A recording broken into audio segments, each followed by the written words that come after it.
చెప్పి అయ్యి ఉంటారు, అందుకని అలా మాట్లాడుతున్నారు. ఆయన మంచిగా చేస్తున్నాడు, గ్యాస్ ఇస్తున్నాడు అంటున్నాడు, రైతు భరోసా డబ్బులు పడుతున్నాయి అంటున్నారు.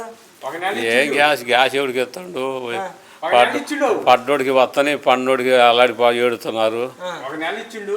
ఏందో ఇప్పుడు ఇవన్నీ ఎవడు వచ్చినా చెప్పి జనాన్ని మోసం చేసి గద్దెక్కడానికి పనికి వస్తారు. అంటే జగన్మోహన్ రెడ్డి కూడా జనాలను మోసం చేసి గద్దెక్కాడంటారా? జనాలు అంటే ఆయన చెప్పిని అమలు పరిచిండు, ఆయన చెప్పిని అమలు పరిచిండు. ఒక సట్లు పడడు పోసట్లు పడు తర్వాత సంగతి మొత్తం అనుకుని అందరూ ఆటో వాడికి కానీ, ఇటు మత్స్యకారులకు కానీ, ఈ సైకిల్ వాళ్ళకి కానీ, ఈ మిషన్ వాళ్ళకి కానీ అనుకున్నట్టు మరి ఇక ఊరికి ఏదో బాలలను ఏదో ఇంటికి ఒక్కొక్కడికి మరి తలా 5,000 పెట్టాడు.